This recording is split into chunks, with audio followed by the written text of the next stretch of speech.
Confundido en la oscuridad, rendido en aquel abismo infernal, clamé a Dios en mi soledad y escuché su voz al final que decía con claridad: escribe, hijo de hombre, y engrandece mi santo nombre. Y así la negrura huyó por completo mientras veía caer desde el cielo una pluma blanca que tocó mis dedos. Y a ti que observas de lejos te digo: ven y mira esto. Hola gente, ¿qué tal? Bienvenidos una vez más al canal. Y en esta ocasión vamos a continuar con los análisis de los poemas del libro. En este caso nos tocaría el tercer poema, el cual tiene por nombre Suelta. Así de simple. Simplemente es lo que indica el título, pues. Simplemente soltar. Antes de comenzar con el poema, se encuentra el interludio, el tercer interludio, que ya más o menos te deja entrever desde un punto de vista teológico de qué va la vaina. O al menos te da ciertos indicios. El interludio reza de esta manera. Proverbio 16, 32. Mejor es el que tarda en airarse que el fuerte, y el que se enseñorea de su espíritu que el que toma una ciudad. Y pues esa sería la introducción al poema. Ya más o menos se empieza a ver de qué va a tratar esta cuestión. Los datos generales del poema. El poema contiene 716 palabras, que son unas 4 o 5 páginas en el formato del libro de poesía. Está hecho en una sola sentada. Fue escrito en 2023, no sé en qué momento del año, pero probablemente fue en algún punto después del mes de abril de 2023, más o menos. Curiosidades del escrito. El día que escribí este poema estaba frustrado. Me sentía súper bloqueado y quería escribir para retomar los escritos pendientes, ya que no había escrito en unos 2 meses. Entonces intenté escribir y no me salía nada. Y en medio de esa frustración decidí probar a hacer uso de algo que había leído por ahí sobre cómo relajarme y dejar fluir las emociones para poder usarlas como inspiración. Aunque en lo personal mi forma de escribir es más racional que emocional muchas veces. Soy más como alguien que confecciona un edificio que alguien que se deja llevar por las emociones. Pero que también me habían sugerido anteriormente, de hecho hay un poema que espero sacarlo en el otro libro, que se llama Kyofu. Para los que conocedores del japonés, Kyofu es una palabra que se puede asimilar o que tiene el significado de miedo. Y esa fue la primera vez que a mí me retaron a escribir sobre cómo me sentía. Sentate y deja fluir las emociones que vengan. Y mi vida prácticamente ha sido gobernada por el miedo siempre. Y yo escribí eso. Y claro, no le puse el título de miedos porque me parece muy trillado, le puse Kyofu. Y creo que son entre 6 a 9 páginas. Lo escribí en una sola sentada, pero lo estoy puliendo porque puedo meterle más sonoridad, pues. Lo estoy reescribiendo, lo estoy adornando, por así decirlo. Pero son 9 páginas de temores. Es una completa locura. Así que eso me pasó hace tiempo, pero aquí, en este poema en particular, yo estaba bloqueado y me sentía frustrado. Quería escribir, escribía como 4 o 5 líneas y después las borraba. Escribía, borraba, escribía, no me gustaba y estaba frustrado. Entonces me acordé de eso, de ocupar esa frustración, sentirla e intentarla soltar, intentarla dejarla ir. Y así fue más o menos como se dio el asunto. Así que para ese momento respiré profundo y empecé a sentir esa frustración y solo intentaba describir cómo me sentía. Y en esos momentos empezaron a aparecer en mi mente las imágenes para la historia. Y me imaginé un piano y me preguntaba cómo sería desahogar las emociones fuertes y frustraciones mediante el uso de un instrumento musical.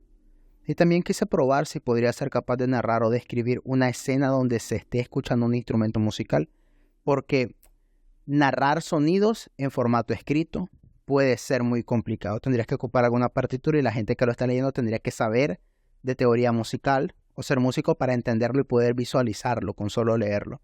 Es muy complicado. Entonces tenía el primer desafío, que consistía en ocupar mis emociones para redirigirlas y poder escribir, ya que yo no soy un escritor que ocupe sus emociones para escribir. Y tenía el desafío de intentar ver cómo queda una narrativa con respecto a un sonido. No sé si habré logrado que se escuche bien, pero eran 2 aspectos ciertamente desconocidos, por lo menos para ese día. Y entonces es una combinación de ambos resultados. Este poema es una combinación de eso. Aunque tengo que decir que me gusta más Este poema me gusta más por su sonoridad y su intención, más que por la profundidad de su mensaje. Para hacer algo improvisado en las circunstancias tampoco estuvo mal. Pero sí me gusta porque considero que le agregué bastante sonoridad y tiene una buena intención de probar recursos nuevos. No es algo muy profundo como el análisis del poema anterior, que sería El duelo, que sí me parece algo más complejo, si se quiere. Y pues básicamente ese es el análisis, no análisis, sino la gran narrativa detrás de este poema. Algo bastante simple. Probando recursos, y escribiendo. Así que por aquí terminaría esta mitad del video, porque lo que sigue es la recitada del poema. Y vamos a recitarlo para que ustedes escuchen el sonido con el que fue escrito, igual que las demás piezas que han pasado y las que vienen. Así que terminaría esta parte por aquí. Que la gracia y la paz de nuestro Señor esté con todos ustedes. A lo lejos, pasos ligeros rompen el silencio a través de la puerta estruendosa y el cerrojo abierto, y así la luz prorrumpe en sus aposentos, iluminando con sus destellos. Acto seguido y sin miramientos arranca su saco y lo arroja al suelo, precipitándose sobre aquello que al menos por estos momentos podría brindarle sosiego. Quiere sacarlo hasta calmarse poco a poco, fase por fase, hasta contentarse, pues de su fuente incesante de golpes constantes de presión y sangre y empieza a asomarse aquello tan aberrante, con violencia semejante a como si alguien violase y matase un grupo de infantes, hasta defenestrarles como los gritos de los perforados al ser desgarrados hasta desangrarse, y los alaridos de los torturados, hervidos, quemados y desollados antes de acabarles. Así se sienta en su banco y con buena postura extiende sus manos delicadamente sobre los dientes que se le extienden en primer plano, y por unos segundos eternos su mirada se atora en el techo, como si algo estuviera llegando, como si algo estuviera saliendo, y en ese mismo momento el tiempo se para, las manos se alzan y empieza el concierto. Con los pies en la tierra y sobre los pedales, sus dedos danzando y volando en el aire, siempre a altas velocidades, encadenando sonoridades, desfigurando piezas musicales, hilvanando series infernales, rítmicas, cíclicas, melódicas y atípicas que revolotean y planean, pican y golpean por todas partes, todas cosas las cuales nunca antes escuchó nadie, y reales de toques sublimes, detalles sutiles y hasta banales, barcos sin anclaje, comida sin maridaje, banquetes sin comensales, reflejos y semejantes, viajes sin desplazarse, sin equipaje, sin pagar peaje, sobre la ruptura abrupta de las fisuras de la ruta puripulcra de la locura, que contrastan de manera salvaje con la apariencia calmada del personaje, que bajo el influjo de su propio hechizo oscuro se deforma dando forma a su contraparte, más caótica, enferma y electrizante, de tonaciones colosales, de embriagantes colores vivaces que hacen que los haces de luces brillantes se empapen de explosiones emocionales, caídas libres sobre fosos insondables, a tientas por parajes intransitables, tapizados por la bruma de lo expectante, con matices blanquecinos de lo insondable, con el frío que hiela la carne, ante la inquieta sospecha que se desvela en lo impensable, con el calor abrasador de las almas errantes, borracha por miedos y sueños inalcanzables, como la hoces de vientos feroces e incesantes, ruidosas y cortantes, sagaces y fulgurantes, como rosas primorosas que auguran lo querido y decoran ventajosas las bombas de racimo, como el caballo de Troya embravecido que de momento pase tranquilo viendo a lo lejos su destino en ese castillo, y así notas como se agota la presión poderosa sobre las teclas y notas y sobre las venas, arterias y aortas, y ahora las pocas gotas redondas que desde su salida hasta su caída todo lo mojan, se suicidan unas tras otras y como de un grifo se precipitan hacia el abismo por los bordes de su cara, frente y boca.